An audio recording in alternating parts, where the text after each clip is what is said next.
Shabbat Shalom mga kapatiran dito sa Assembly of Yahweh Philippines at kayong mga manunood din po sa Republish. Shalom or Shabbat Shalom mga kapatid. Ngayon po ay 10/18/2025 ayon sa pagan calendar Gregorian mga kapatid. At nagkataon din po ngayon ay araw ng Sabado which is the seventh day as well as sa Yahuwah's calendar, ngayon din po ay seventh day of the week, mga kapatid. Tuwing tayo ay namamahinga, mayroon po tayong Torah reading, mga kapatid. Sa ganitong oras, 4:24 ng hapon. At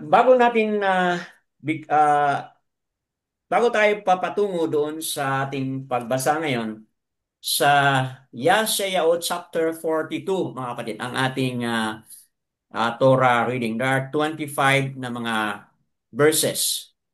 Bago natin tawagin si Okay, bro.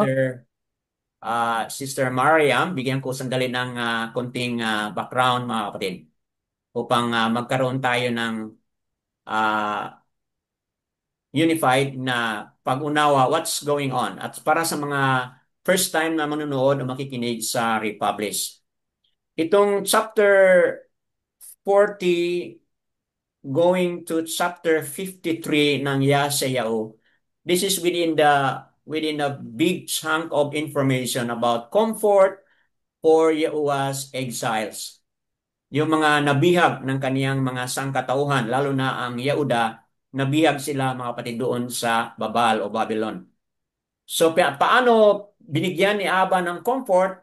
Through the esteem. Sa kaniyang esteem na pinakita, mga kapatid, ay nagkaroon ng comfort ang kaniyang sangkatauhan kahit paman sila ay nabihag, mga kapatid. So, yun po ang background dito. Now, sa nakaraan, highlight po natin yung chapter 41 verse 29, mga kapatid. At doon sa chapter 41 verse 29, nakasabi po doon, they are all a delusion, mga kapatid. Sino yung all in delusion? Sino po yun sila, mga kapatid? If you read Isaiah 41 verse 29, ang tinutukoy po doon yung mga sumasamba at nananalig sa ano po? Ng mga, Mga images. yes, yung nananalig at nagsamba sa mga idols. They are all in delusion. And added to that, uh, naging kasuklam-suklam ang kanilang buhay dahil pinili nila ang pagsamba at manalig sa mga idols. So nais nating i-connect yan mga kapatid as we proceed dito sa chapter 42 mga kapatid. Merong idea na kailangan nating malaman na chapter 42, ah, makikita natin dito mga kapatid na verses 1 to 9 is the first of the four servant song. So meron palang apat na mga servant songs. Okay, yung awit ng servants, mga kapatid. Apat ito. At ang una ay itong chapter 42, 1 to verse 9. Ang kasunod nito ay 49 verses 1 to 3, another servant song na yan. Then following chapter 50 verses 4 to 9, another servant song. And then 52 ng Yeshayahu hanggang sa 53 verse 12. This is another servant song, mga kapatid. And all these servant songs may refer to Yahushua or fulfilled in Yahushua, mga kapatid. But oftentimes, hindi lang yan na fulfill or referring kay Yahushua, that also, yung servant is also referring to the whole people or the whole nation of Yasharal. Pwede rin siyang ma-refer as servants of Yahuwah, mga kapatid. So hindi lang pala specific servants na who would do an extra work of leading Yahuwah's people, mga kapatid, but the word servant may also refer to the entire nation of Yasar-al, mga kapatid. So, mamaya balikan po natin yung idea na yan.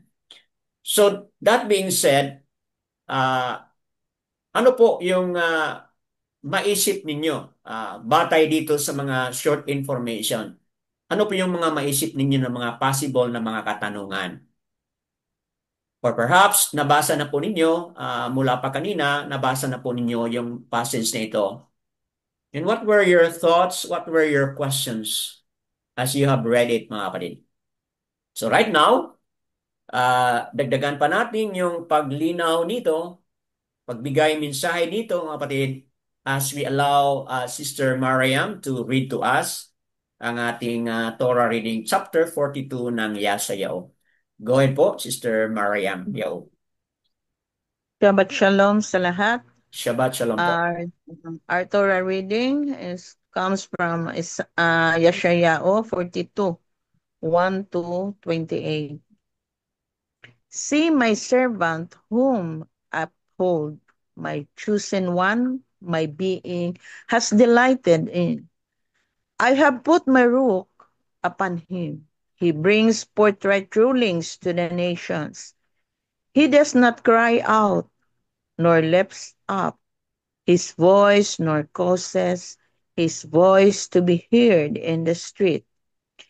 A crushed reed he does not break, and smoking flax he does not squeeze. He brings forthright rulings in accordance with truth.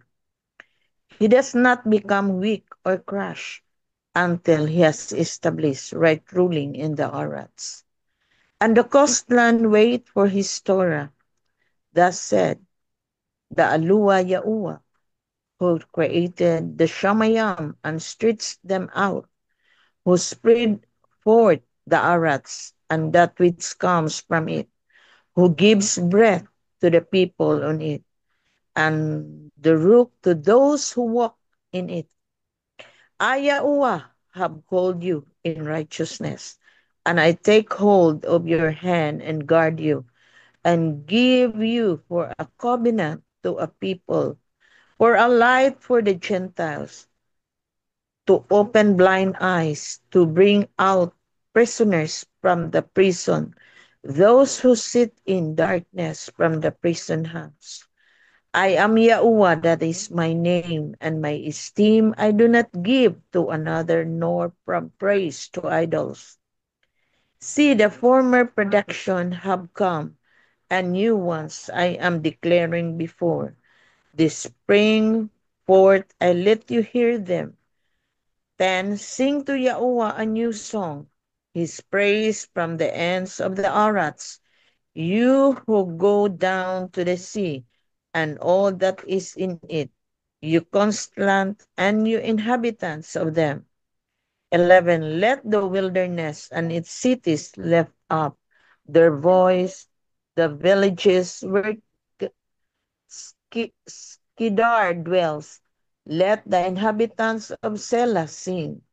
Let them shout from the top of the mountains. Let them give esteem to Yahuwah and declare his praise in the coastland. 13. Yahuwah goes forth like a mighty man. He steers up and adore like a fighter.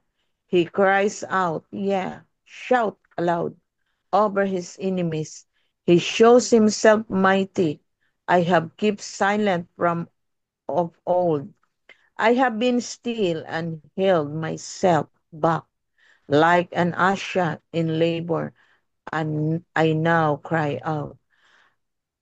I pant and gasp at once. I lay waste mountains and hills, and I dry up all their plants, and I shall make rivers become coastland, and I dry up pools, and I shall lead the blind by a way they have not known. In paths they have not known, I lead them. I make darkness light before them, and crooked places straight. These things I shall do for them, and I shall not forsake them. Those who trust in idols, who say to the molded images. You are our mighty ones, shall be turned back, utterly ashamed. Hear you deep, and look you blind, and see. Who is blind but my servant, or deep as my messenger, whom I sent? Who is a blind as he who is at peace, and blind as servant of Yahuwah? You see much, but do not observe. Ears are open, but do not hear. It has delighted Yahuwah for the sake of his righteousness to make the Torah great and esteemed. But this is a people robbed and plundered. All of them are snared in holes, and they are hidden in prison houses. They have become a prey with no one to deliver, for plunder and no one to say, restore.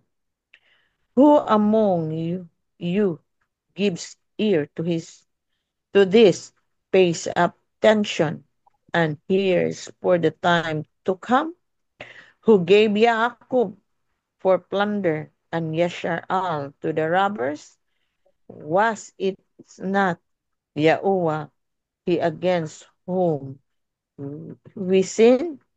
For they did not obey his Torah, so they has poured on him his burning displeasure and the strength of battle, and it set him on fire all around. Yet they did not understand, and it burned against him, yet he did not take it to the heart. Yada Yahuwah. Yada, yada yawa, mga kapatid, sa magandang pagkabasa. Mula yan, sister, sa ah, BYNB, tama ba yung nabasa mo? Po. So, mga kapatid, na narinig natin the reading of the 25 na mga talata. Nakita sa ating mga mata as we read and as we hear Sister Mariam read it well, mga kapatid. At nakita rin sa ating mga mata. So, what is that to you, mga kapatid? Meron ba na very important points na nais niyo pong sabihin at this juncture, at this time, mga kapatid, bago natin na ipaliwanag. So, kindly unmute na po, mga kapatid, and let's begin the sharing. Kung meron po kayong mga nakita o nabasa dito sa 25 na mga verses, mga kapatid. Pwede po kayong mag-unmute. Anyone who is ready to share kung ano po yung pangungusap ni Abay Awa sa inyo? Yaday Awa. So, who Yeah. will be, yes, brother, sister Mariam, go ahead po. Ikaw po yung mauna. 5 to 9, bro. Papa. Mhm. That said,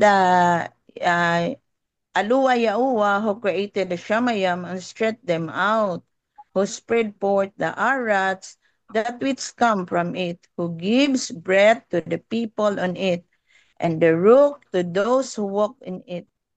Anthony siya sa 9, bro. No, ang akong kuan ni Yahuwah personally speaks confirming that this servant will be the living covenant, Hmm.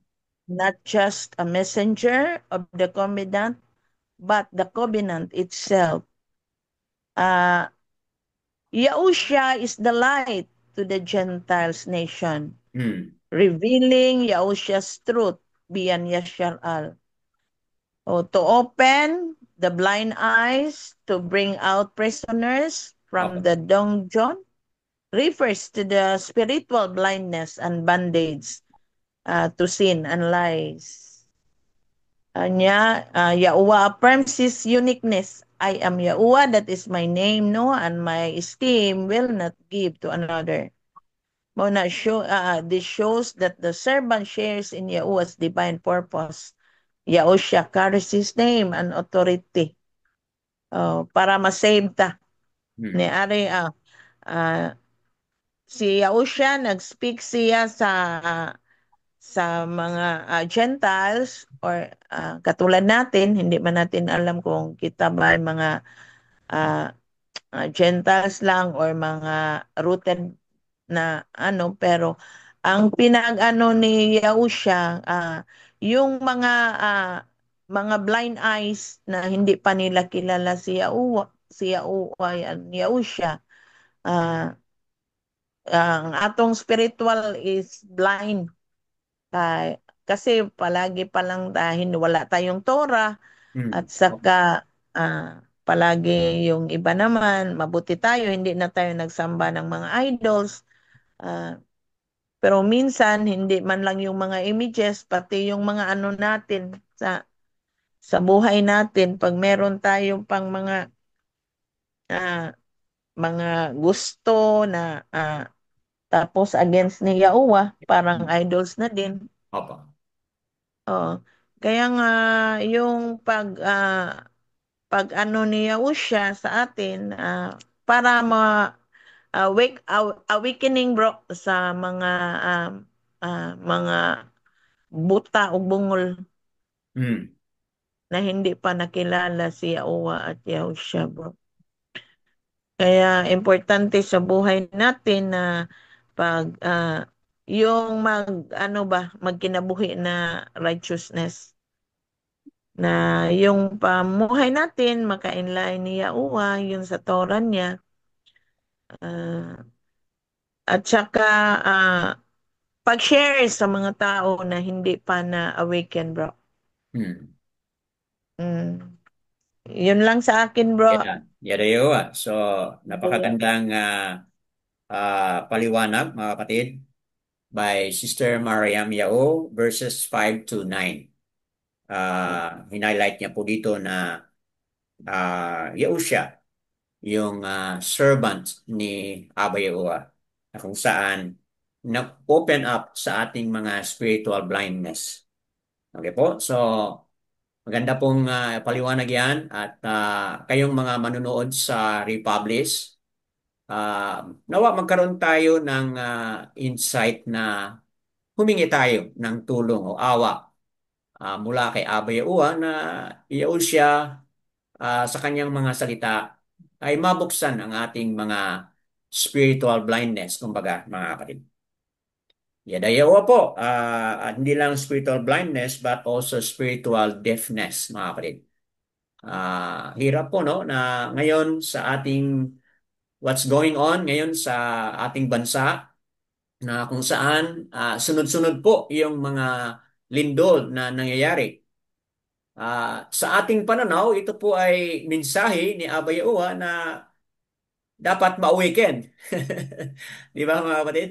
Pero in contrast, ano pa rin ang ginagawa ng karamihan? Sino pa rin ang kanilang mga tinatawag, mga kapatid? Di ba? Ganun pa rin. Hindi pa rin nagbago yung iba. Mostly, tinatawag pa rin ang mga idols, ang mga titulo ng mga idols, mga kapatid. So, nawa, sa mga pangyayari ngayon, nawa may mga isipan at na mabuksan, mga kapatid. May mga blindness and deafness na ma-open up, mga kapatid. At bigyan ng pansin kung ano po yung mga mensahe ni Abba Yahuwah. Napansin po ninyo yung mga lugar na kung saan affected sa lindol, di ba? Yun po yung mga lugar na kung saan there's so much idolatry, there's so much idol worship, mga kapatid.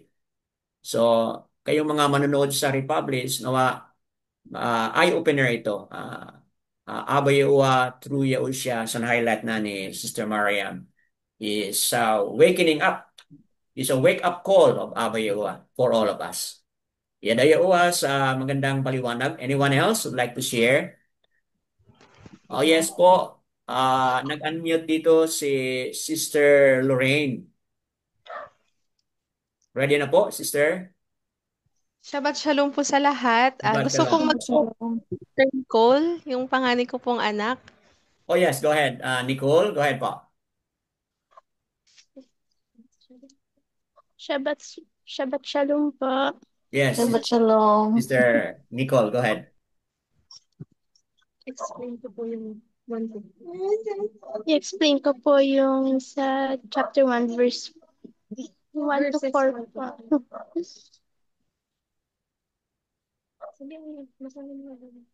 Ang likod ni Abba Yahuwah. Sige po. Ang likod Lakas-lakasan mo yung boses para mas marinig dito sa amin. Okay, go ahead po, Nicole. Go ahead. ang lingkod ni Abba Yahuwah. Ang lingkod dito ay maaring tumukoy sa Mesiya o Hmm. kay Yahusha Oh. o sa bayan ng Yasharal bilang tagapagdala ng liwanag sa mundo. Ang tagapaglingkod ay pinili at kinalugdan ni Abba Yahuwah. Hmm. May ruwa ni Abba Yahuwah maghatid ng katarungan at katuwiran.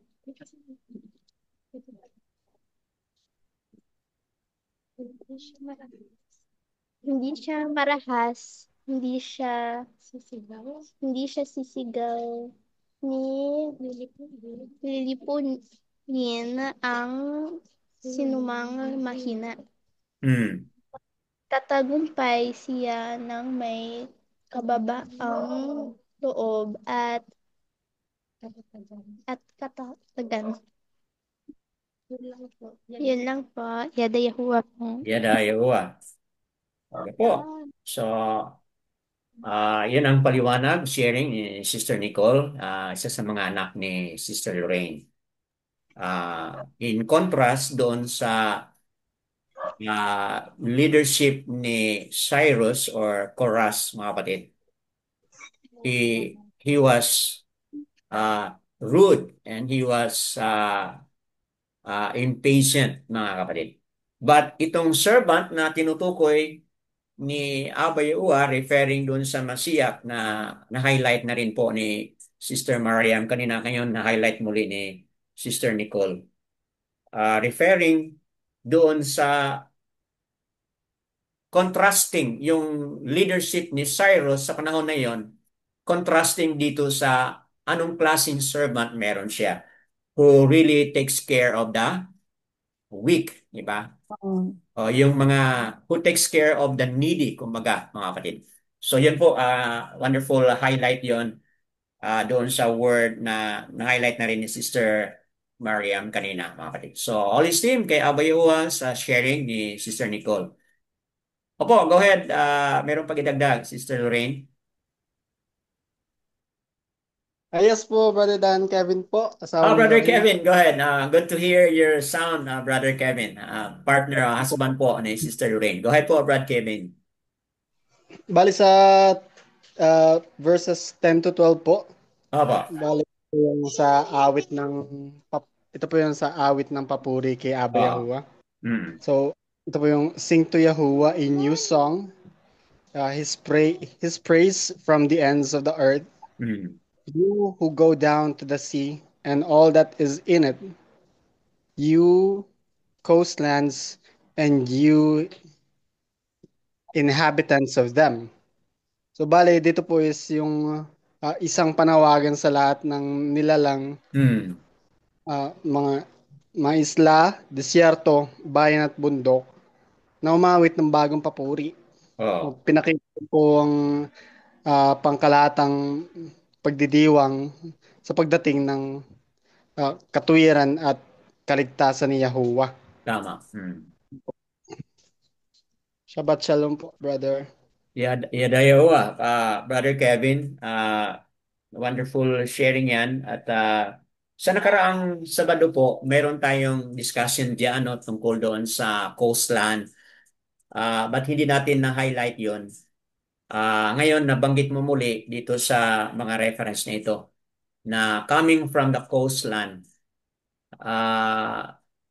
As you have explained it, may panawagan, no? Si Abba Yahuwah na hindi lang pala nakafocus sa isang lugar lang or mga born Yisrael, but ang panawagan niya ay kasali ang mga Gentile nations, mga kapatid. At mayroong mga pag-aaral na ginawa na yung coastland na yan, kasi it refers to the isles or the islands who go down to the sea, di ba? So, may mga pag-aaral na yung coastland na yan may also refer to the isles in the Philippines. Mga kapatid. So, hindi natin highlight sa nakaraan, but yun po ay nabanggit ni Sister Marife as quoted by Sister Pamela from the GOD channel, mga kapatid, by Timothy Schwab. Meron po siyang series of explanation on that. Na that phrase might refer to the people in the Philippines because ilang libo tayong ano dito, how many isles we have in the Philippines, mga kapatid? It's more than 7,000 ba yun? O 700? Okay. 11,000. Okay. So, ganun po kadami ang mga isles o islands dito sa ating bansa, mga kapatid. Although yung iba magsabi na meron din daw mga isles doon sa iba't ibang lugar, pero very specific po sa atin kasi super dami ang isles na rito. So, naganda no, panawagan sa mga sangkatauhan na scatter doon sa coastland, mga kapatid, na kailangan purihin, singing a new song. O, di ba, mga kapatid, dito sa Pilipinas, maraming mga kapatiran natin dito na very talented in what? Tingin. Oh, in singing. Oo, hindi tayo matatalo sa may mga competition sa ibang bansa. The Philippines will always stand out, mga kapatid, na meron talaga tayong talent dito sa pag-awit. So, that being said, mga kapwa believer na who are talented in music, ano po yung mensahe ni Abba Yehowa sa kanyang mga follower? Dapat, ano po? It's time for what? It's time for His people na gamitin yung talent na yan para sa pag-compose ng mga kanta, pag-awit ng mga kanta, na kung saan Abba Yahushua ang napuri, mga kapatid. So it's a challenge. Kahit pa man hindi pa dumating si Yahushua, but it's right time na po, mga kapatid, na tayo ay patuloy na mag-rise up, mga kapwa believer dito sa Pilipinas ay dapat mag-rise up na. Compose new songs ngayon, maraming mga bagong mga awit na kung saan bawa si Brother Malky Al ay maraming mga songs, new songs na na-compose, mga kapatid. And let's challenge more people to compose more new songs para sa kaluwalhatian at kapurihan ni Abba Yahuwah. All esteem po and praises kay Abba Yahuwah sa sharing ni Brother Kevin. Okay po, so nice na so excited, no? Maraming mga nag-unmute. So sino pong sunod? Ako po, Brother Dan. Yes, go ahead, Sister Bakar Sheo. Yes po, merong na-sharing dito na idea na IELTS may refer po sa mga, okay, pakibasa po ninyo, mga kapatid. Meron tayong comments mula kay Sister Emma. Go ahead, Sister Bakar Sheo. Dito po sa Isaiah 42 verse 8. Okay, verse 8 and sa'yo. Okay, go ahead. Familiar po sa akin itong verse na to na nagsabi ang steam ni Awa ay di niya ipinamimigay sa iba. Pinamimigay lang po ito kay Yahushua sa Yaukanan 17:5 na nagsabing and now, Father, glorify thou me in thy own presence with the steam which I had with thee before the world was made. Kaya si Yahushua lang ang kanyang binigyan sa kanyang steam at ayaw niyang ipamigay ito sa kahit sa iba. Ito din po ang sagot kung may magsabing nakatanggap sila ng healing sa di tunay na pangalan ng ating great healer na si Yahuwah Rapha. Kapag ang hinihingan po nila ay ng kagalingan o anumang mga kahilingan, ay di ang pangalan ni Yahuwah o Yahusha, ay mapapaisip tayo kung kanino galing ang pagpapala na kanilang natanggap. Di po kaya galing sa kaaway ni Aba Yahuwah? Dahil si Aba Yahuwah lang po ang may kapangyarihang makapagpagaling Hmm. at makabigay ng solusyon sa lahat ng ating problema. At wala na pong iba. Sabi po dito ni Aba Yahuwah na I am Yahuwah, that is my name. Ngunit di nakasulat ang name na Yahuwah sa mga kasulatan dahil pinalitan ng mga skriba ang pangalang Yahuwah ng word na Lord. Opo. Nga, sinabi po ito sa Jeremiah 8:8. Ito po ang naintindihan ko dito sa Isaiah 42 verse 8. Ayan lang po, Yada Yahuwah. Brother Dan. So, very much connected doon sa 41 verse 29 sa ating na-highlight kanina. 41 verse 29 na itong lahat ng mga idols are delusion. They are nothing. They are not. So, dahil diyan, malinaw, in connection to that, dito sa na-highlight mo, sister, na verse 8, at na-highlight na rin ni Sister Mariam kanina, na kung saan meron exclusive claim si Aba Yahuwah na siya lang at hindi pwede niyang ipamimigay o ibahagi doon sa iba ang kaniyang esteem, mga kapatid. I, Yahuwah, okay, and that is my name. I will not share my esteem to others. So nice, sister, na na-connect mo yan doon sa Yaokanan 17, doon sa prayer ni Yehoshua, na kung saan Yehoshua knew about the esteem of Abba Yahuwah, even from the very beginning. Even hindi pa nilikha ang sanglibutan. Okay, if you read the entire Yohanan 17. At also been connected dito sa chapter 1 verse 14. And the word became flesh and dwelt among us. We have seen the esteem of the only brought forth man of Abba Yahuwah. So, totoo yun na kung meron mang mga miracle na nangyari sa panahon ni Yahushua, yun po ay esteem ni Abba Yahuwah. Because Abba Yahuwah do not share his esteem to another, mga kapatid. So, Yahushua nagiging exact representation ni Abba Yahuwah, and through Yahushua napakita po yung esteem ni Abba Yahuwah, mga kapatid. So, Yada Yahuwah. So, Yahushua is not claiming that esteem, but he is pointing the esteem of Abba Yahuwah, mga kapatid, which is consistent doon sa claim ni Abba Yahuwah na siya lang at hindi niya ibahagi, mga kapatid, doon sa iba. Yada Yahuwah sa magandang pagpapaliwanag na yan para maintindihan natin, mga kapatid, ang mga connection dito sa kaniyang mga salita. Let's hear some more. Sino pa po ang pwedeng paki-unmute lang and then share something? Yes, go ahead.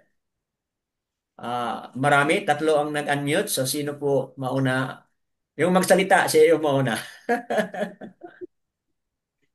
Kahit mahuli na po ako, sige po. Okay, sige. Sister Marife, go ahead po. Shabbat Shalom mga Shabbat kabatiran. Shalom. Yes. May kanina di ba naghisgot na pag-usapan natin yung tungkol sa coastlands, Apo. further coastlands. Oo. Tapos nag-usap, i-share ko lang po. I don't Go know if ahead. Go may ahead. relevant ba ito sa pinag-usapan natin ngayon. Kasi nag-usap kami ni Pam, yung sister ko, about doon sa nangyari ko. Sabi ko sa kanya, alam mo ba Pam, nag-celebrate kami ng Feast of the Tabernacle. And then, it came na nasa madaming verses na shinare si Brother Dan na Sukkot is one of the most pinakahuli na mga feast Mm. para kay Abaya Uwa. And then kung tignan mo ano nangyari Pam, 'di ba?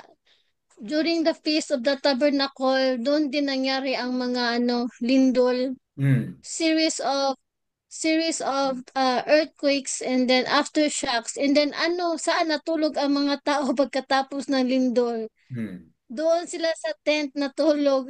Mm. Tama. So para bang may talaga si Abaya Uwa na even though they are not, para sa akin po, even sa mga tao po na hindi aware sa hindi sila aware na sa Sukot, Feast of the Tabernacle, pero para bang ang habag ni Abaya Uwa, even though unknowingly, the benefit of the doubt, parang binigyan pa din sila po na pagkakataon na kahit man lang hindi nila alam is, Mm. nagawa nila in a way na ma-follow pa din po yung niya, yung kagustuhan niya. Yun lang po. Yun yun. So, magandang correlation doon sa nangyaring Feast of Tabernacle dito sa Pilipinas. Iba-ibang mga pizza tayo, but we are in that celebration. And sa ganun na mga celebration, meron ding kasunod-sunod na mga series of earthquake. Magandang implication yon na talagang kaiba. Merong something very special sa ating bansa, mga kapatid.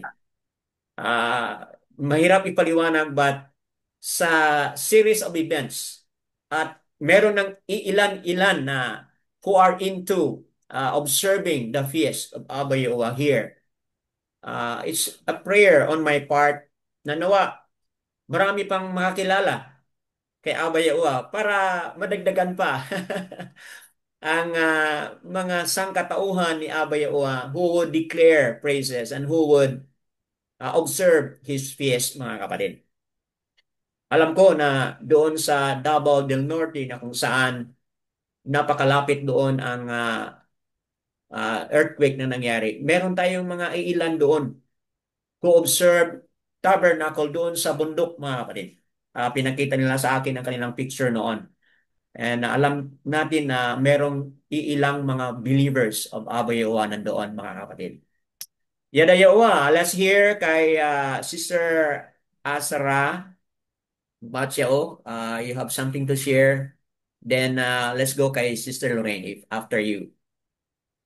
Sige po. Yung ano lang, Brother Dan, yung verse, yung 18 po, 42 Verse verse 18. 18. Okay, go ahead po. Yung hear you deaf and look you blind and see. Yung pinipicture out po dito na sa maraming mga tao ngayon na yung reason of blindness and deafness is revealed sa mga verses na ito na we can see many things, lalo na ang Torah, nakita natin, but we are not observing them. And then, our eyes are open, nakikita natin, but hindi natin binigyan ng pagkakataon to hear and to listen to it. Kaya, we don't understand what's going on. We don't really understand what Torah really is. Kasi po, may mga ears naman tayo. I do believe that bakit tayo binigyan ng ears ni Yahuwah, first of all, to hear and to listen to His Torah. Kaya lang, That's Shema. Opo. opo. Kasi dapat Brother Nan, hear and listen po. Yung both po na hear and listen, para active po yung listen, tapos may hear. Once you open your ears, you're hearing on something, and then pause for a moment and listen to it. Ang mga tao po ngayon is, they have the ears, but they are not hearing, and even they are not listening to the Torah. Kaya, yan po ang reason na bakit marami pong blind spiritually, and para marami pong deaf spiritually po. Yan po ang reason. Kaya pinadala po yung servant na si Yahushua for us, para sa mga, hindi lang sa mga Israel, but for also the Gentiles na makakita po ng light. And the light is His Torah, and the light is the hearing and seeing and hearing and listening to the Torah is the light, because light is Yahushua and Yahushua is the Torah. Yun lang po, Brother Dan. Yada yung mga kapatid. So, yes, na-highlight mo ang verse 18 na kung saan speaks about deafness and blindness, no? In which talaga, no, ang tinutukoy dito ay yung kung tingnan mo yung verse 19, who is blind but my servant? Opo. So, kanina na-highlight natin na ang servant dito, dalawa ang kahulugan. One is referring kay Yehusha. Another is referring sa bansang Yasaral, as na-mention na ni Sister Nicole kanina rin, mga kapatid. So, I believe na itong verse na na-highlight mo is referring sa description ng Yasaral bilang servant ni Abba Yahuwah, in which makikita natin dito na sa na-highlight mo, meron silang ears pero hindi sila nakakarinig. Okay, meron silang mga mata pero hindi nila nakikita. It speaks of the failure of Yasharal as a nation bilang servant ni Abba Yahuwah. So balikan po natin yan mamaya as you have highlighted it, na kung saan sa ating journey ngayon, this calls us to be patient and calls us to extend more understanding, mga kapatid. Kasi nga, kahit anong paliwanag o explanation o sharing natin, kung hindi nila maintindihan, ibig sabihin, they are still, they are still blind. Kung bakit nila na marinig kahit ilang earthquake na ang nangyayari, dahil because they are still deaf. So, that pose a challenge on our part to pray o to palal o panalangin natin sila, mga kapatid. Yada Yahuwah's wonderful insight na yan. Moving on tayo kay Sister Lorraine. If you are ready, please go ahead po. Shabbat Shalom po ulit sa Shabbat lahat Shalom. po. Opo. Ayun po nun. Gusto ko rin pong mag-share ng ng mga insights ko regarding naman po dito sa verses 13 hanggang 17, na dito po mababasa po natin dito na si Yahuwah po yung kikilos, si Yahuwah po ay kikilos na parang isang mandirigma. So, nakita naman po natin na si Abba Yahuwah po kasi matagal na siya na parang yung nagtitimpi lang po siya. Matagal po siya na tahimik lang. Pero darating po yung panahon na siya po ay kikilos ng may lakas para po pagtanggol yung kanyang bayan. Kung kaya't dito mababasa rin po natin na gagawa po si Abba Yahuwah ng parang miracle, yung kababalaghan, kung saan magbubukas po yung mga mata ng mga bulag, magpapakita ng daan sa mga nawawala, at wawasakin po yung mga idolo or yung mga sinasamba po nila na hindi naman buhay. Karagdagan pa po doon, gusto ko rin din pong padaanan yung 18 to 25. Karagdagan din po nung shinare ni Sister na ang spiritual na pagkabulag po. Dito po makikita natin yung spiritual po na pagkabulag ng Yasharal. Sabi po dito sa verse 18 na, "Hear, you deaf, and look, you blind, and see." So dito po, tinatawag po ni Abba Yahuwah yung mga Yasharal na kanyang lingkod. Pero naging bulag bingi po sila sa kalooban po ni Abba Yahuwah. At kabila po ng pagiging parang chosen people nila, is hindi po nila nakita yung katotohanan, at sumuway pa rin po sila dun sa kautusan ni Abba Yahuwah. So as a consequence po, silang lahat po ay nagdusa at nadala po sa pagkabihag bilang bunga nung kanilang kasalanan po. Pero gayunman po, ipinapahiwatig po ng chapter na 'to na may pag-asa pa at ito po ay yung sa pamamagitan po nung servant na darating para po ibalik po Continue po, continue. opo.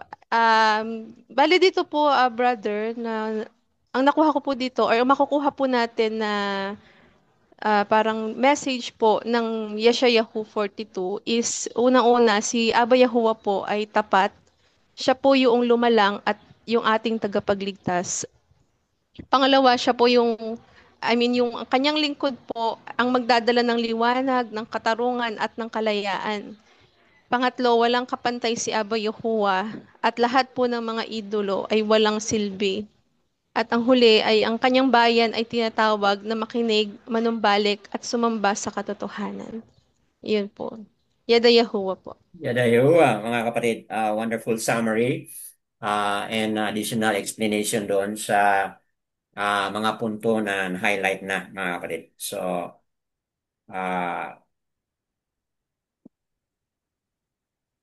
what is that to us, mga kapatid, no? So, napakagandang mga lessons dito. Kung ang bansang Sultan Nation na Yasharal ay may pagkukulang, may pagkakamali. So ang tanong is, what is that to us, mga kapatid? So allow your mind, continue po tayo mag-muni-muni dyan sa mga na-highlight na ni Sister Lorraine. At mula pa sa na-highlight na kanina ni Sister Mariam hanggang dito ngayon, mga kapatid. So, yadayo sa napakagandang mga participation and sharing, mga kapatid. So, okay. Bro, Yes, go ahead po. Sino yun? ako bro, dagdag lang bro Oh, Sister Mariam. Mariam, go ahead po.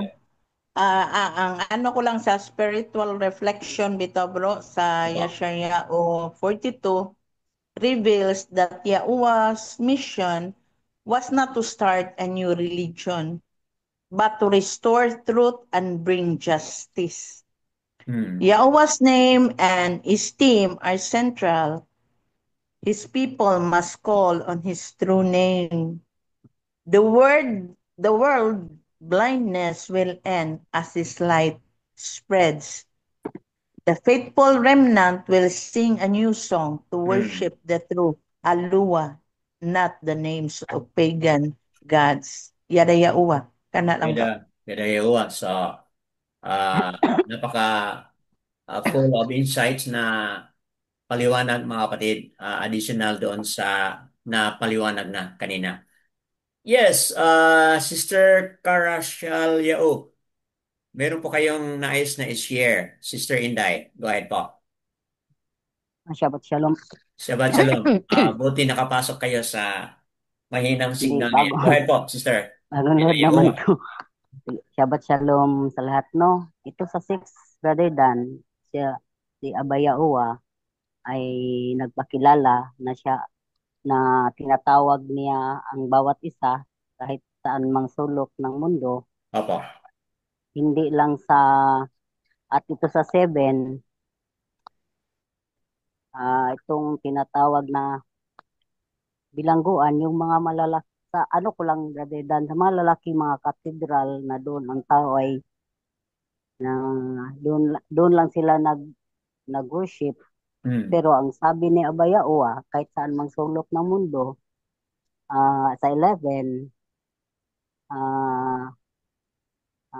saya kasi itong inano ko, Brother Dani, pasagdi nga ang mga kamingawan ug ang mga syudad niini magatugbaw sa ilang tingog, ang mga balangay, kahit saan pwede tayong magsamba. Hindi lang sa mga malalaking katedral ay dahil wala siya doon. Ang nandoon ang nandoon sa loob doon yung sinasabi dito sa 8 na hindi niya binigay yung steam sa mga larawan. Opo. Lang ba din, Dan? Yadayo. So, highlighting na yung pagsamba, mga kapatid, ay maaring gawin kahit saang sulok. Hindi lang doon sa, hindi nabanggit dito yung mga high-end na mga lugar, mga kapatid, but also cities, okay, villages, sinabi dyan, no? Cities, villages, verse 11, mga kapatid, tinan niyo po. And of course, doon sa na-highlight na, let the inhabitants of Sela sing. Sinabi dyan, no? So mamaya balikan natin yung Sela, mga kapatid. Doon sa na-highlight kanina na coastland, dagdag dito sa na-highlight ni Sister Carasal na yung panambahan, yung pag-recognize, yung pagkilala kay Abay Uwa, maaring mangyari sa various o sa iba't ibang mga lugar. Balikan natin yung word na coastlands, can also refer to the isles, mga kapatid, as na-highlight na natin kanina. Yada yaua, so wonderful sharing. Yes, go ahead, Sister Ahaba. You wanna share something po? Go ahead. Shabbat Shalom. Sorry Shabbat for Shalom. raising my voice kanina. Opo. Kasi ever since this morning, I'm being disturbed for calls. I was disturbed for my husband, then my pamangkin, now again my Opo. daughter. So I'm very sorry. I was about to talk kasi with regards to this Isaiah 42:6. Okay, In addition to Sister Mariam, when yung regarding the covenant to a people for allied to the Gentiles. Dito pala it is a covenant pala na yung grafted na yung grafted na sinasabi yung, di ba may tayo noon regarding discussion natin noon regarding grafted in. Yes. Nakita ko dito na this justifies that yung Gentiles are really the grafted ones of Yasharal. Yun lang po. Yes. So, yes, additional to what Sister Mariam has explained, highlighting na Gentiles are the ones grafted in, mentioning dito sa verse 6 na yan, referring to a covenant, mga kapatid. So, wonderful additional covenant to a people. See, sinabi yan, covenant to a people for a light to the Gentiles. So, tinan mo yan, covenant to a people. Hindi sinabi dyan covenant to the people, but sinabi to a people, in which sinasabi dyan, which also light to the Gentiles. So, wonderful explanation na kung saan, we are not born Yisrael, mga kapatid. We are all Gentiles. If someone will question us, wala tayong karapatan na tawagin Yisrael, mga kapatid. Hindi po tama yun. Kasi nakasulat dyan, as highlighted na sa ating mga kapatiran ngayon, mga kapatid. So, all esteem and praises kay Bayaua sa insight and paliwanag na yan ni Sister Ahaba Bachel. Meron pa po, mga kapatid, bago tayo mag-proceed. Okay po, napakaraming mga sharing na nangyayari, mga kapatid, and it's a showcase of the Ruach or Ruach HaKodesh working sa ating mga pagpapaliwanag, mga kapatid. So, moving on tayo sa additional pa na mga explanation. Ayon sa mga napaliwanag na, I will just highlight yung mga bagay na may mga connection at kailangan pang ipaliwanag, mga kapatid. Tutukan natin ang verse 1 sa phrase, behold my servant. Okay, yung phrase na my servant. Makikita natin ito ay in contrast to 41 verse 24 and 41 verse 29 na kung saan nabanggit yan, behold you. Okay, doon sa 41 verse 24. Ang phrase doon ay behold you. But dito sa verse 1, behold my servant, mga kapatid. So, ano yung kaibahan doon sa you at kaibahan dito sa my?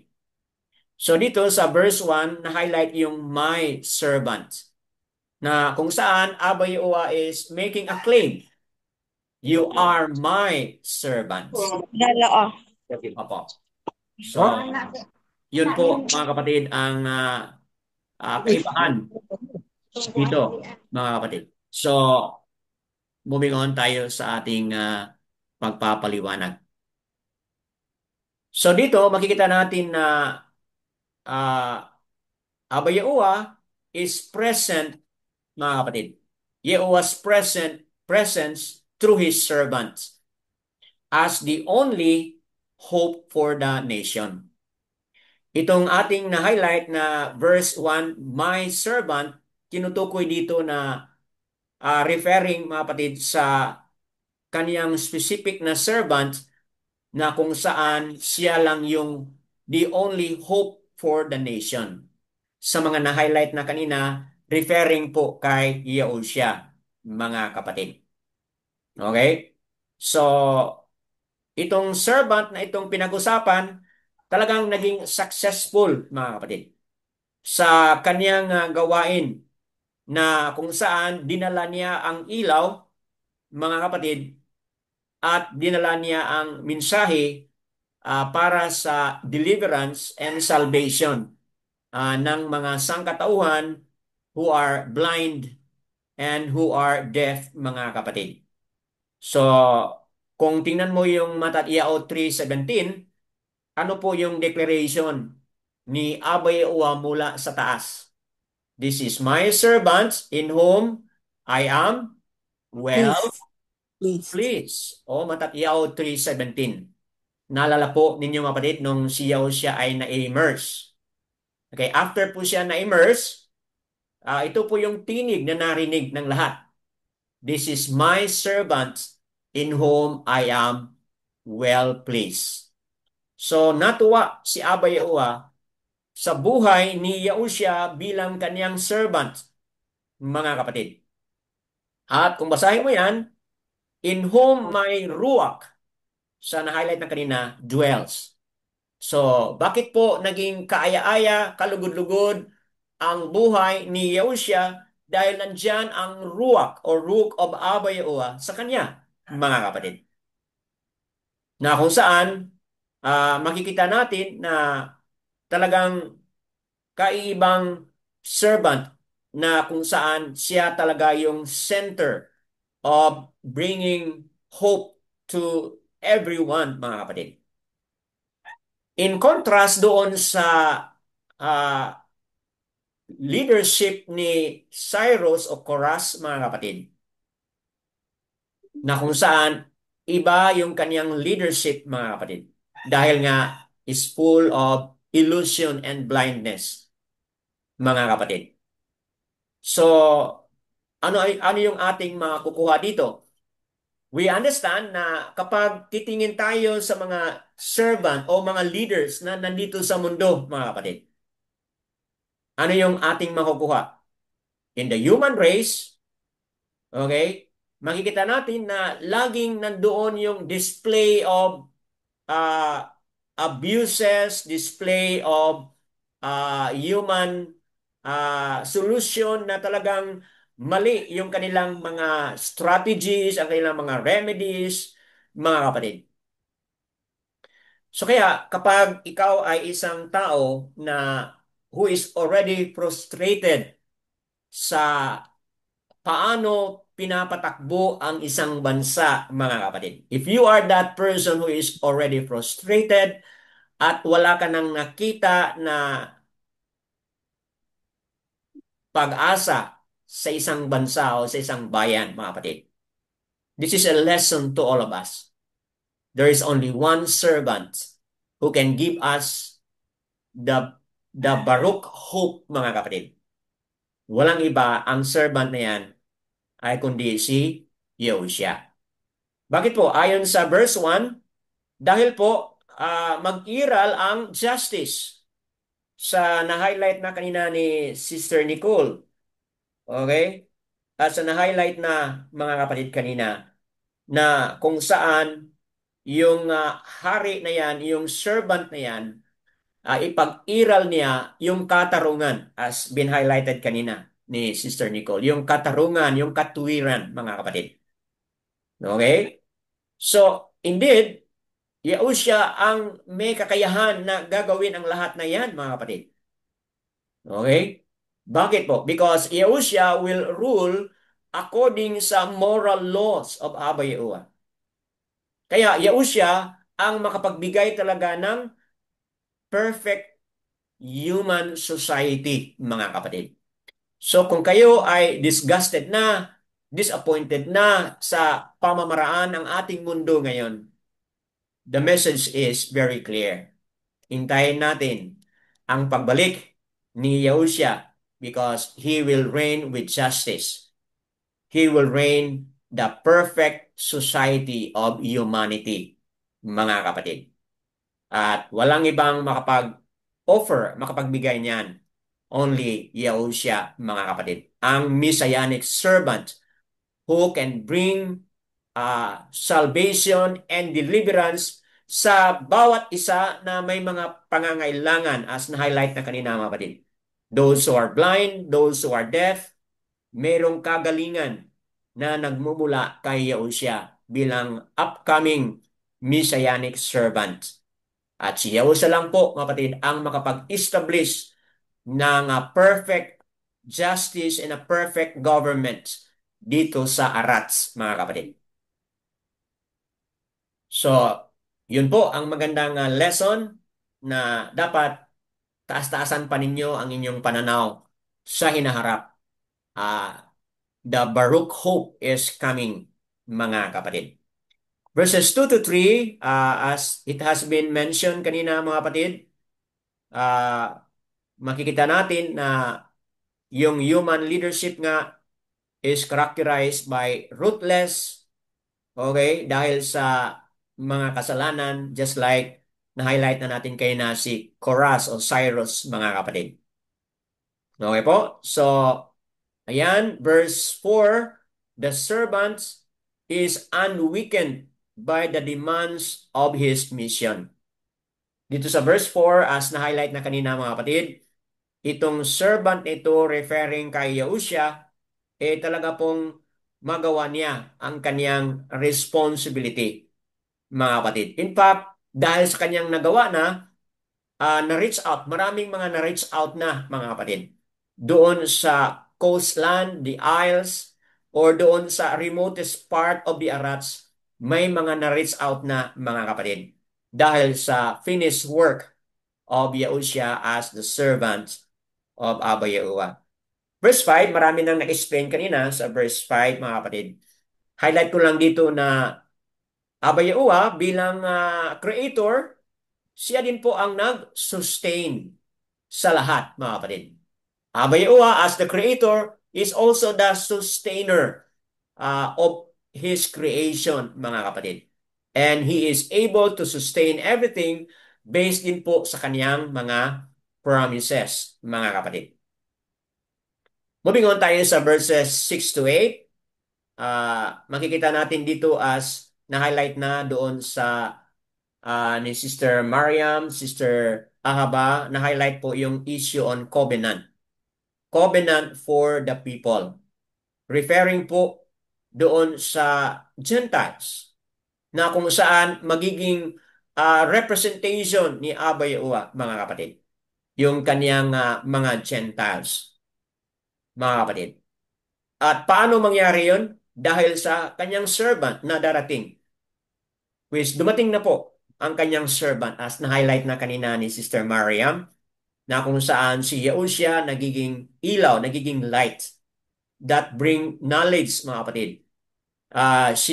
Yahushua po yung ilaw. Kung tingnan mo yung chapter 8 verse 12, as na-highlight na rin po ni Sister Bakar Asyayaw kanina. Chapter 8 verse 12, mga kapatid. Na-highlight natin dito. Highlight natin chapter 8 verse 12 na kung saan Yahushua claimed to be the light. I am the light of the world, sabi ni Yahushua. Yochanan 8 verse 12. I am the light of the world. He who follows me shall have the light of life. So dito natin makikita na Yahushua was the one who opened the eyes of the spiritual blindness, who opened the ears of the spiritual deafness, mga kapatid. At kaya ni Yahushua gawin ang lahat ng mga miracle na yan upang mabigyan po ng freedom ang bawat isa na manumbalik po kay Aba Yahuwah. Verses 8 to 9, mga kapatid, as been highlighted na kanina, Aba Yahuwah is able to display His esteem, yung honor and esteem na para lang kay Aba Yahuwah, ayaw niya, mga kapatid, na ibahagi doon sa iba, mga kapatid. As highlighted by Sister Bakar Sayao kanina, mga kapatid. So itong esteem of Aba Yahuwah, ito po yung makikita natin na yung mga idols na na-highlight natin sa nakaraan, they are nothing, mga kapatid. And hindi pwede na ibahagi, i-share ni Aba Yahuwah yung kanyang esteem doon sa mga idols. Kaya as highlighted na kanina, Yahushua came in the esteem of the brought forth band of Yahuwah, mga kapatid. Dala po niya yung esteem ni Aba Yahuwah at iyan po ay nakikita ng lahat, mga kapatid. Okay po? So, yan. Dahil doon, mga kapatid, sa na-highlight na ni Brother Kevin kanina, na may mga panawagan si Aba Yahuwah. Ano po yung kanyang panawagan? Yun, mag-create po, maglikha po ng mga bagong awit upang purihin, upang kilalanin, at bigyan ng parangal si Aba Yahuwah, mga kapatid. As we have, if you notice verses 10 to 17, diyan po makikita yung panawagan. Chapter 42 verses 10 to 17. Diyan po makikita yung panawagan ni Aba Yahuwah sa lahat ng bansa, as we have highlighted it. Rejoicing, mga kapatid, doon sa victory na nangyayari. So Aba Yahuwah is sharing the extensive or malawakang pagpuri, pagkilala sa Kanya, lalo na sa mga panibagong mga awit or new songs, mga kapatid. So there is a need for us to compose new songs, mga kapatid.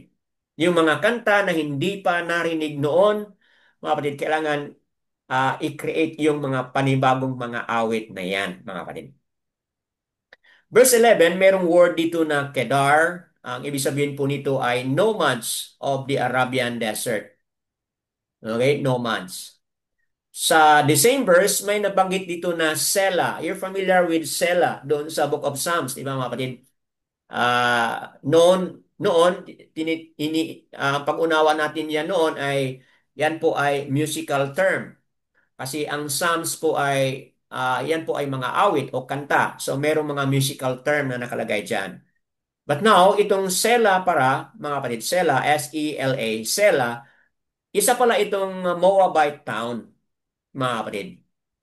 Sela is a Moabite town na kung saan formerly an enemy of the people of Aba Yahuwah. Sila po'y kalaban ni Aba Yahuwah, mga kapatid. Pero dito, anong nangyari po? Kahit sila noon ay enemies, so ngayon, ano nang nangyari? They're also invited. Sila rin po ay tinawag na mag-join. Okay? Paano sila mag-join? Mag-join sila dito sa musical na mga pamamaraan kung saan yung celebration of praise, celebration of worship kay Aba Yahuwah ay gagawin. Yun po pala, mga kapatid, ang word na Sela, representing former an enemy mula sa Moab, mga kapatid, and yet now nagiging kabahagi sa kabahagi sa pag-worship o pagsamba kay Aba Yahuwah.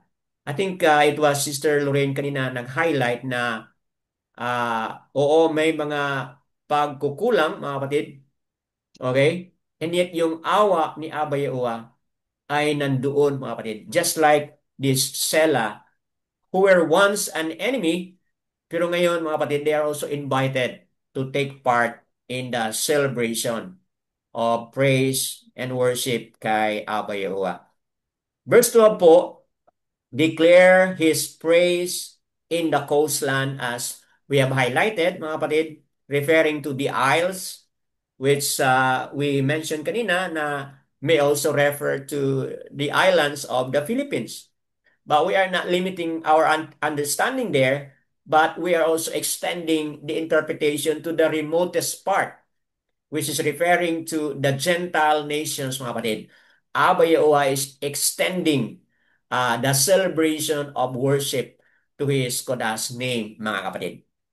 Verse 13, like a mighty man as a soldier going into the battle, mga kapatid, as highlight na kanina ni Sister Lorraine, kung hindi ako nagkamali, mga kapatid, kung saan makikita natin na Abba Yahuwah described himself as a mighty man, referring to Abba Yahuwah as a strong soldier, na kung ano po yung kaniyang promise, talagang gagawin niya.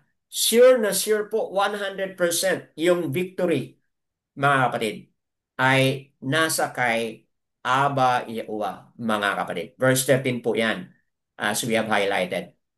Verse 14, mga kapatid, ano po yung nasabi dyan sa verse 14? Sabi niya, for a long time. I think it was Sister Lorraine na mentioned it a while ago. For a long time, yung phrase na yan. Na kung saan, minsan, mag-isip ang kaniyang sangkatauhan na parang pinabayaan na ni Abba Yahuwah ang kaniyang sangkatauhan. But mga kapatid, hindi po niya pinabayaan. Nandyan po ang kaniyang pagmamahal. Nandyan pa rin po ang kaniyang pananaw, mga kapatid, na hindi niya iiwan ang kaniyang sangkatauhan.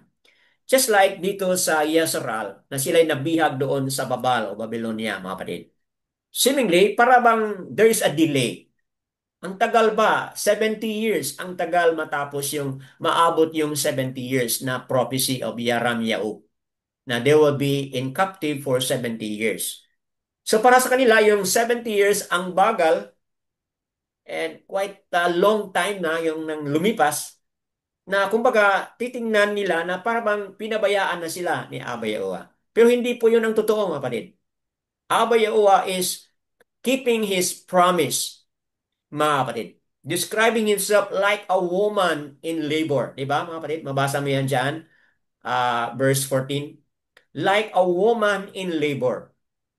Ano po yung pag-labor ng mga babae? Kaming mga lalaki, hindi kami maka-appreciate nito, di ba? Kayong mga babae na dumaan na po dyan, yung mga Asya na dumaan na kayo dyan sa pag-labor. No, di ba? Ang sakit kapag ang baby ay malapit ng lumabas. Talagang sigaw ng sigaw sa sobrang sakit, mga kapatid. But, nung nakalabas na ang baby, ano po yung maramdaman ng isang nanay, isang mother? Relief. Di ba? Yung relief, yung tuwa na narinig mo yung sigaw ng bata, uwa, uwa. Never sumigaw ang bata na owe. Di ba, mga kapatid? Usually, ang sigaw ng bata kapag siya ay sinilang na siya ay buhay, uwa, uwa, mga kapatid. Nandoon yung sigaw ng bata kung saan pinupuri niya si Abba Yahuwah, mga kapatid. So, ganun din po ang description ni Abba Yahuwah sa kanyang sarili, na para siyang isang woman who labor in pain, mga kapatid, and cries out. So, Abba Yahuwah is saying, mga kapatid, na siya lang nakakaalam sa perfect timing. Just like a woman who is pregnant, meron siyang tamang panahon. Ilang buwan po yon? 9. 9 months. Kaya yung iba na nagiging 7 months na naging premature. But kung sundin yung tamang timing sa isang pagsilang ng isang bata, kailangan aabot talaga ng 9 months. Para magiging normal, mga kapatid, at ibig sabihin, para mabuo, makumplito yung process. Abba Yahuwah, inalaw niya yung kanyang sangkatauhan na mabilong o ma-under sa captivity, mga kapatid, kasi merong process po na dinadaanan ng kanyang sangkatauhan. The process of what? Purification. The process of what? Cleansing. Di ba? Yun po yung pinag-usapan ni Brother Malkial kanina, mga kapatid. Di ba? We went through fire. Bakit po dadaan tayo ng fire? Because po, ano po? Para magkaroon ng purification, mga kapatid. So, ganun din sa isang woman na nag-deliver, kailangan aabot yung 9 months. Kasi merong purpose, merong perfect timing yun, mga kapatid. So, also with Abba Yahuwah's dealing with us, ganun po, mga kapatid, ang dealings ni Abba Yahuwah with us. We might go through right now with the seasons of fire, the seasons of testing, mga kapatid. And huwag nating sabihin na, kailan pa ito matatapos? Hindi po dapat ganoon ang ating response, mga kapatid. But instead, saying, Abba Yahuwah, you know what is best. Ikaw ang nakakaalam, so be it. Do it according to your purpose and plan, mga kapatid. Dapat ganun po yung ating response to this seemingly quite na parang tahimik si Aba, seemingly parang walang ginawa si Aba Yahuwah, mga kapatid. Hindi po dapat ganun ang ating pananaw because His purpose will surely come to pass, mga kapatid. Moving on po tayo sa verse 15 at kung ating tingnan dyan, mga kapatid, verse 15, we are going to read it, no? Mga kapatid, verse 15, ano pong sinabi dyan? Okay? I lay waste mountains and hills, and I dry up all the plants, and I shall make rivers become coastlands, and I shall dry up pools, mga kapatid. Kung tingnan mo yan, talks about mga natural things na kaya ni Abba Yahuwah gawin ang lahat, mga kapatid. It speaks that no human society or no human effort can hinder, mga kapatid, kung ano yung gusto ni Abba Yahuwah na gagawin sa kaniyang sangkatauhan, mga kapatid. Malinaw po yun na kaya ni Abba Yahuwah gawin kung ano yung gusto niyang gawin, mga kapatid. Moving on to verse 16, ganun din po. No human capacity to hinder or to defeat Abba Yahuwah's purpose of grace. Let's look at verse 16. I lay waste, verse 16, and I shall lead the blind by a way they have not known. In paths they have not known. I lead them. I make darkness light before them, and crooked places straight. These matters I shall do for them, and I shall not forsake them. Abba Yahuwah is committed to help sa kaniyang sangkatauhan, mga kapatid. Kaya yun ang dahilan kung bakit pinadala niya ang kaniyang servant na si Yahushua.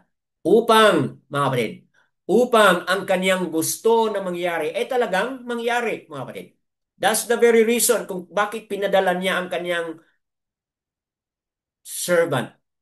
Punong-puno ng baraka o he is Baruch and punong-puno ng baraka, mga kapatid. Because sa pamamagitan ni Yahushua, walang mga human interventions o walang mga hadlang na gagawin ng tao na maaring makapagpigil sa anong gagawin ni Abba Yahuwah sa pamagitan ng kaniyang servant, mga kapatid, has been highlighted na sa ating mga kapatiran kanina, mga kapatid. So, yun, yung blindness, yung times of darkness na meron, Abba Yahuwah is able to overcome all obstacles and all hindrances, mga kapatid. So, yan po, verse 17, every foolish object, mga kapatid, that leads to a personal disgrace, mga kapatid.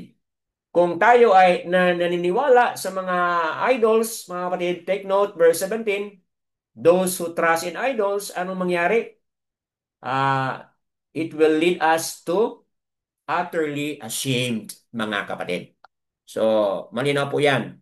Has been highlighted, verses 18 to 25, Yahuwah's own people need deliverance, mga kapatid. Kailangan ng deliverance ang kaniyang sangkatauhan, mga kapatid. At yan po, makikita natin sa verses 18 to 19. The servants of Yahuwah, mga kapatid, as been highlighted kanina, na Yasaral ang tinutukoy dito. Meron silang mga shortcomings, meron silang mga failures, mga kapatid, ang bansang Yasaral, mga kapatid. And yet, sa tulong po ni Abba Yahuwah, nagkaroon po sila ng deliverance or kaligtasan, mga kapatid. Verses 20 to 22, Yasaral, mga kapatid, is being plundered by nations. Bakit po na-plunder ang bansang Yasaral sa ibang mga bansa? Di ba? Assyria, nabihag sila. Sa Babylon, nabihag sila. Doon sa Matsariam, naging alipin sila, mga kapatid. Bakit po ganun ang nangyari?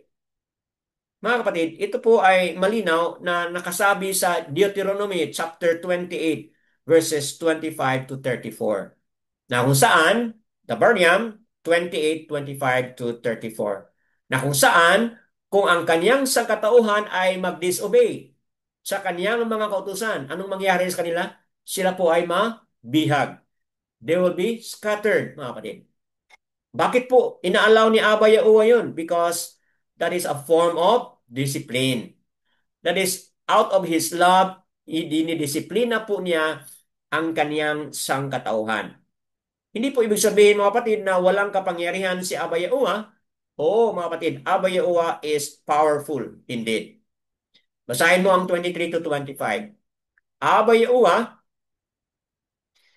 kung bakit na-fall ang kanyang Yasaral, ang kanyang servant na Yasaral, kung bakit sila na-fall? Dahil sa kanilang disobedience, mga kapatid. Okay? So it doesn't mean na dahil na-fall, dahil na-scattered ang mga Yasaral, it doesn't mean na wala ng kapangyarihan si Abba Yahuwah. Hindi po yun ang ibig sabihin, mga kapatid. Because Abba Yahuwah, His word and His power remains the same, mga kapatid. But, ano nangyari? Bakit po seems like naging weak ang kapangyarihan ni Abba Yahuwah when Yasaral were plundered, were scattered, mga kapatid? Again, the explanation is, there's nothing lacking or there's nothing weakness shown in the power, in the hand of the word of Abba Yahuwah. But what is displaying here, kung bakit merong ganun na pangyayari, is because of their disobedience, mga kapatid. So, what is this message to us, mga kapatid? Ano po itong mensahe para sa atin? Kayong mga manunood sa Republis, ano po yung mensahe ni Abba Yahuwah? Sa na-highlight ni Sister Lorraine kanina, mga kapatid, na Abba Yahuwah yung kanyang word, talagang manatili na maging panatag yung kanyang mga word, mga kapatid. Okay po? Ang kanyang esteem, nandyan po yung esteem ni Abba Yahuwah, mga kapatid. So, yung esteem ni Abba Yahuwah ay nandyan at kailangan nating hanapin, mga kapatid. Search for the esteem of Abba Yahuwah. The lights of Abba Yahuwah has come already, mga kapatid. So, that being said, kayong mga manunood sa Republis,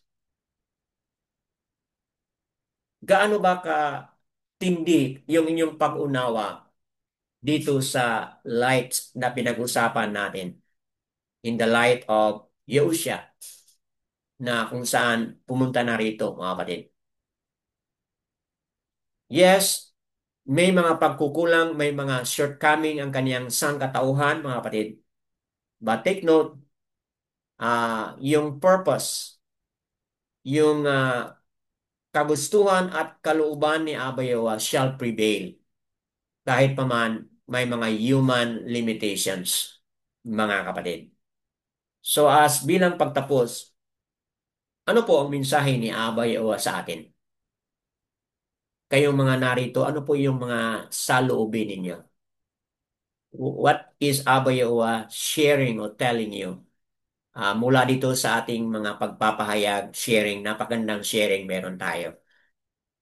Ano po yung mga pangungusap? Ano po yung take ninyo dito sa mga magandang mga paliwanag, mga kapatid? Sa araw ng pamamahinga ngayon, what is Abba Yahuwah telling you or telling us? Meron po bang magbahagi, mga kapatid? Anyone else na hindi pa nakapagbahagi kanina and you wanna share as well? Sister Cheryl, you wanna share something? Are you in a good position to share? Hindi ko alam kung nasaan po kayo. But if you wish to share, please unmute lang po and share something if you have.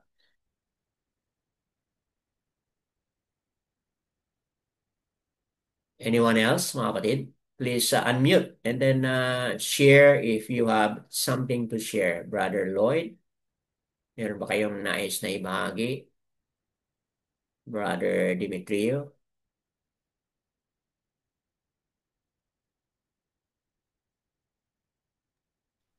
Yes, Sister Lorraine, go ahead po. Shabbat shalom po ulit. Yes. Gusto ko lang po share yung um, naging take ko po sa mga, kumbaga kasi very timely po lahat ng mga pinag-aaralan natin. Opo. Dahil nakikita po natin ngayon kung gaano kadilim yung mundo. Kung Tama. parang malinaw na po sa atin ngayon kung anong side po yung parang madilim at anong side po yung pwede nating kapitan as the light. Tama. So yun po yung mga nangyayari sa paligid natin even kahit noon po pero sa ngayon po mas nakikita na natin na yung kadiliman po mas lalo na siyang dumidilim dahil mas nakikita na po natin ngayon na yung mga sinasabi po ni Abba Yahuwah sa scriptures ay nagkakatotoo na po. Lahat po na nakasulat po sa scriptures, lalo po sa mga huling araw, is parang unti-unti po nag-unfold. Lalong parang nag-open po yung eyes, ako po personally, nag-open po yung eyes ko na nakikita ko na kung yung mga tao nung araw ay parang kung yung mga tao nung araw, nung unang panahon na naniniwala na sila sa scriptures, even hindi pa nila nakikita yung last days Opo. nangyari. What more po tayo ngayon na nakikita na natin? Hindi pa rin po ba tayo parang kumbaga ma tawag doon? Maniniwala? Yung parang hindi pa rin po ganun po. Yung parang sa panahon po ngayon na ganito na yung nangyayari sa paligid. Ang dami na nangyayaring calamities, na Opo. sunod-sunod yung lindol sa bansa natin, and even sa ibang bansa din may mga nangyayari ding mga sakuna. Is nakikita po natin na, okay, ito na yung sinasabi sa Revelations na kailangang mangyari. Kumbaga, mas lumiliwanag na po yung katotohanan Tama. na yung sinasabi po ni Abba Yahuwah ay mangyayari talaga at mangyayari. At lalong-lalo na po yun na parang nagbibigay proof na si Abba Yahuwah po ay aluwayam na buhay. Tama. At hindi ka po kagaya nung napag-aralan po natin na yung mga idolo, lahat po sila ay wala po silang, kumaga wala silang silbi, ganon. Dahil hindi po nila kaya yung ginagawa ni Abba Yahuwah. So, kumaga parang in in the midst of this deceptive world, andun po yung liwanag ni Abba Yahuwah na Tama. unti-unti po talagang lumalaki, na parang unti-unti kinakain niya yung dilim, na yung tao unti-unti nagigising na. Ang dami na pong ganun ang dami nang namumulat sa katotohanan. Dahil ang dami na nakakakita po nung light ni Abba Yahuwah na yun ay based din po sa kalooban niya. Kaya nagpapasalamat din po ako dahil um, isa po yung family po namin na nakakita po nung Namulat. light dahil po Yeah, na all esteem po yes. at mas nararamdaman ko po yung pagmamahal niya. Dahil gaya po nung sinabi niya nga, yung lesson po dito na kahit gaano, parang kumbaga kahit gaano kabigat yung pinagdadaanan natin ng mga taong pinili niya or ng mga tao na Kagaya po ng mga Yasharal, kahit Oh, nalugmok sila, nagbigay po siya ng hope. Yun po, oh, yun yung gusto yes. Hmm. even though there's darkness in this world, there's always hope in Abba Yahuwah's presence, in Abba Yahuwah's love, in His comfort, His protection. He's always there para, kumbaga po, iparamdam sa atin na Hmm. huwag kang mawala ng pag-asa kasi wala pa tayo sa exciting part. Parang yun po. Oh, Papunta na tayo doon. Kaya kapit lang anak, ganun po yung parang nararamdaman ko na gusto sabihin niya, Yahuwah sa ating lahat na hindi ko kayo pababayaan. Basta i-keep hmm. nyo yung i-keep nyo yung word ko. Andyan si Yahusha. Matagal na niya kayong, parang matagal na niya pinutol yung chain ng death. And that is Tama. the pinaka-darkest siguro. Kung hindi dumating si Yahusha para i-break yung chain po na yun. Siguro yun yung pinaka-dark na moment ng humanity, Hmm. ng creation Tama. niya. Kung hindi po dumating si Yahusha. Kaya sobrang all esteem po kay Abu Yahuwah. Wala pong ibang dapat sambahin, walang ibang dapat pasalamatan, kundi at kilalanin dahil walang ibang buhay na alwayam, kundi si Abba Yahuwah lamang po. Yung Yada Yahuwah Yada. po. All to Yada. Him. Yada Yawa, mga kapatid, sa paliwanag, speaks of life, speaks of kaya, very timely and relevant sa what's going on, how it is being created an impact doon sa buhay ni Sister Lorraine. At kayo din pong mga manunood sa Republish, nawa, you hear the word spoken dahil abayo ay nanawagan sa bawat isa sa atin. Highlight ko lang po yung Matatiao 5. Dito sa Matatiao 5, siya po ginawa na niya ang kanyang part being the light, mga kapatid. Matatiao 5 verse 16, let your light so shine before men, that they may see your good works and praise your Father who is in Shamayim o Shamayam, mga kapatid. So, siya tapos na. Ginawa na niya pinakita na niya ang ilaw dito sa mundo. Tayo na kanyang mga pinili, tayo na kanyang sangkatauhan, mga kapatid, ni Abay Owa, Yahushua. It's our turn sinabi dito, sabi ni Yahushua, let your light shine. Okay, yun po ang ating obligation, yun po ang ating responsibility. Doon sa na-highlight ni Sister na there is so much darkness dito sa mundo natin. Oo, grabing darkness. Look from all angles sa ating society, sa ating government, sa social media, mga kapatid, there is so much darkness out there. But tayo din po dapat ipakita yung kasalungat. Let us shine. Let us shine, mga kapatid. Let your light shine, sabi po ni Yahushua. So, saan po tayo makakuha ng light na yan? Walang iba kundi galing kay Yahushua. Kasi siya po yung source ng light, mga kapatid. Yada Yahuwah sa magandang salubin na binigay ni Sister Lorraine. Okay, let's welcome some more. Sino pa po ang mayroong salubin o mayroong mga reflection batay sa ating mga napag-usapan na? Anyone else? Let's welcome some more. Kung meron pa, mga kapatid.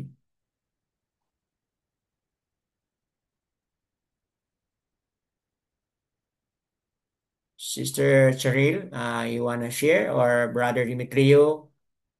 O anyone po? Sino pong nais na mag-share? Paki-unmute lang po if there's something more you wanna share. Okay po. If there is none, wala na ba, mga kapatid? So, if there is none, mga kapatid, like to end na ang pangalan na ating kinikilala dito, mga kapatid, is ito na nga po ang apat na mga titik. Ya, ha, u, ha. Dalawang ha po at yung ha ay basahin po as AH. Ito ay letter Y plus AH kaya magiging ya. And then U, ya, U, and then another ha which is AH kaya magiging ya, U, A. Ya, U, A. Ya, Uwa, mga kapatid. Yung pangalan ni Aba Yaua, kung saan it is also connected sa pangalan ng kanyang anak. Yahau, first three letters po, mga kapatid. Okay, Yahau, Yau, and then following that is Shan, titik na Shan, which is with the sound of SH. Itong last na letter ay A, Ayan, Shan, Ayan, with the sound of A, mga kapatid. Kaya kung babasahin natin ito, Yau, A, Yau, Siya. Yau siya po, ang anak ni Aba na pinadala upang siya ang naipako doon sa kahoy na ito yung pangalan na ating kinikilala mga kapatid. Yahuwah at Yahusha. All esteem and praises kay Aba Yahuwah sa kanyang mga katuruan at sa teaching video na ito. Yada Yahuwah, Basyam Yahusha.